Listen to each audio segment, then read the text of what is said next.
others will be able to follow your example. We give you a few benefits of an empowering culture. And I just want to remind you one or two before we delve into our next lesson. We said culture is about people.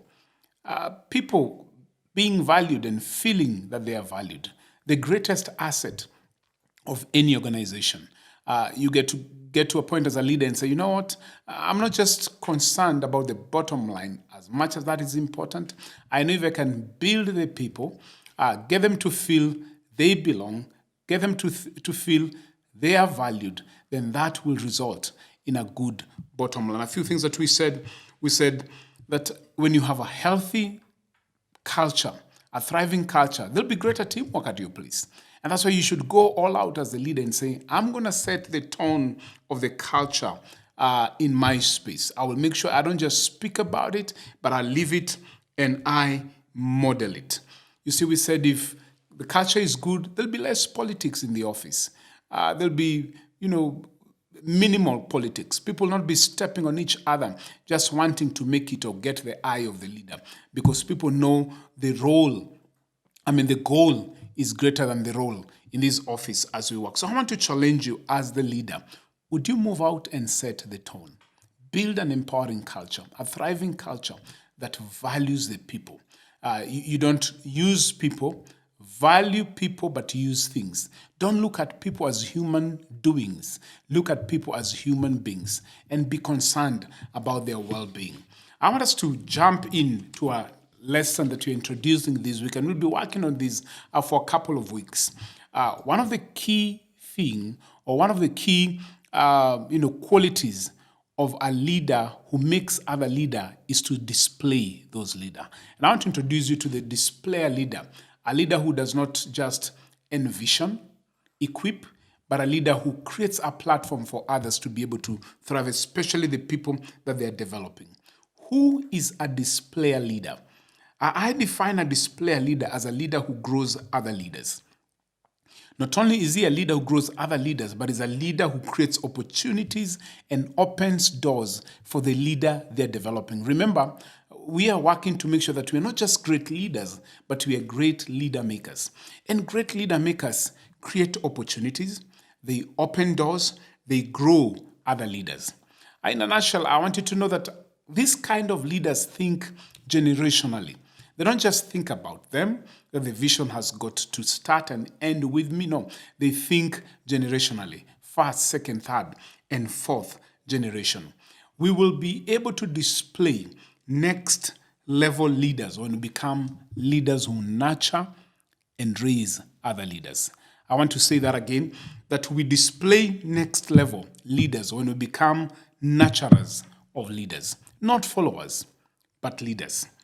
And I want to bring this, shift to a higher gear by talking to you about the DNA, the makeup of a displayer leader, the makeup of a great leader maker. Three things, in fact, it's two things that you need to think about, two things that make up the DNA of a displayer leader. Number one is you've got to think purposefully. There has to be purpose. You cannot be a great leader maker who is a displayer leader if you don't intentionally go out to multiply yourself. Becoming a great leader maker doesn't just happen.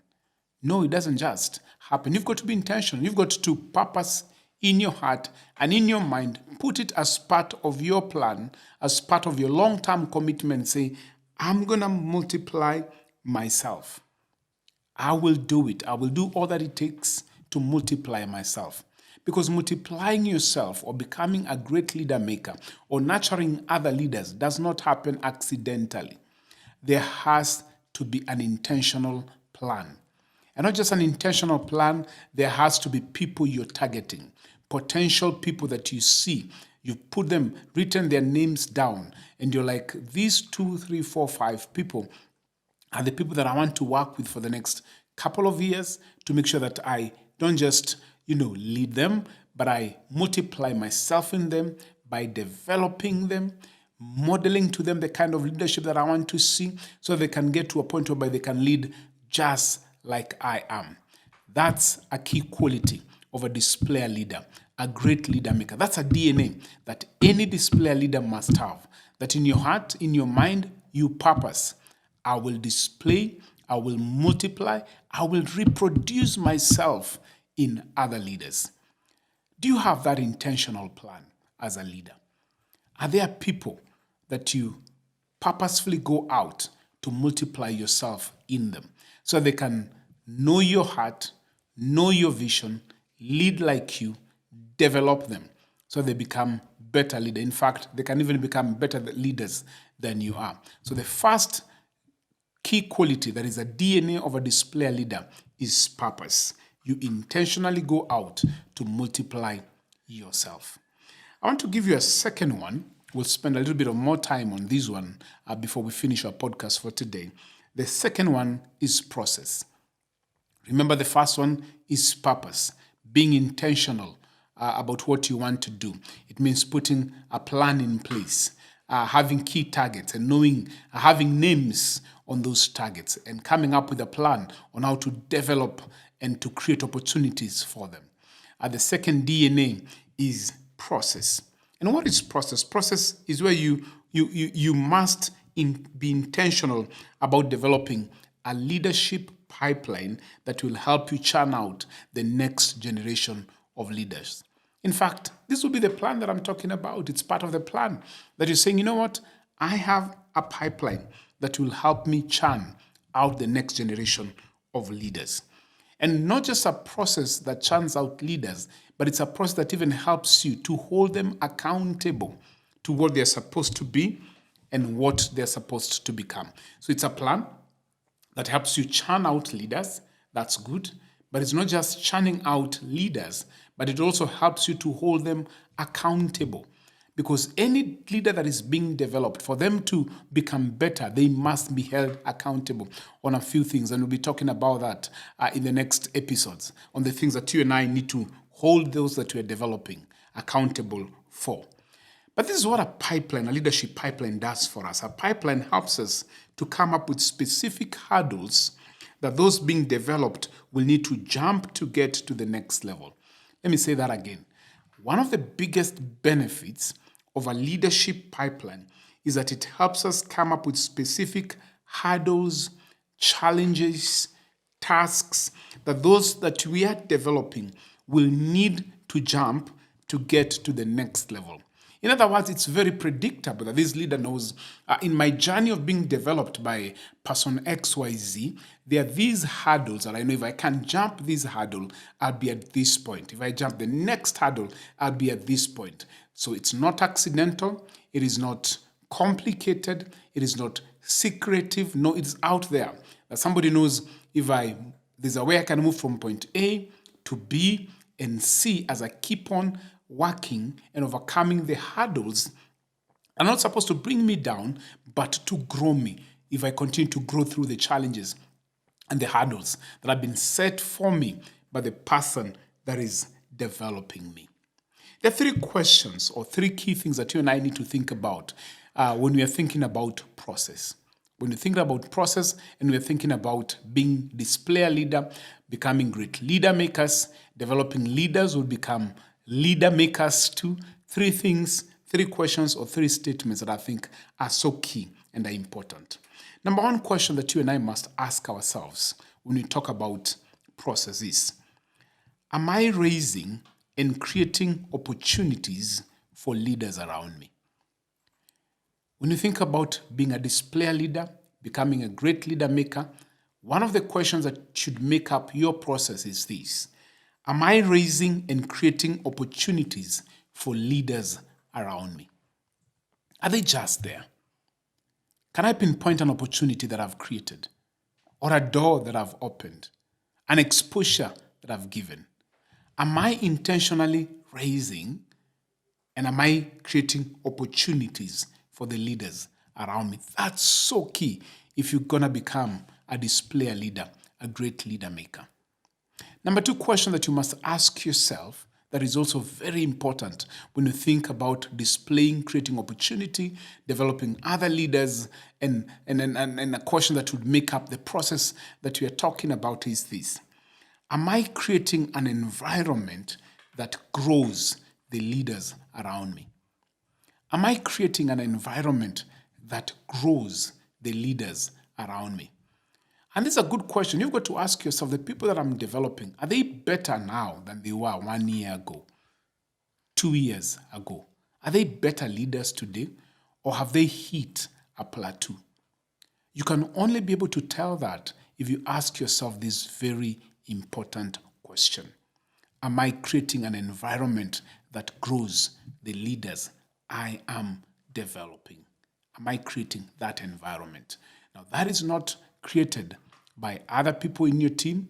It is the leader who creates that environment.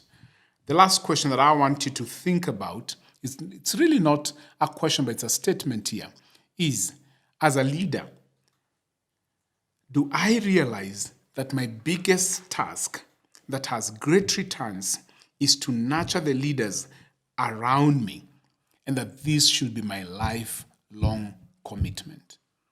I'm going to say that again.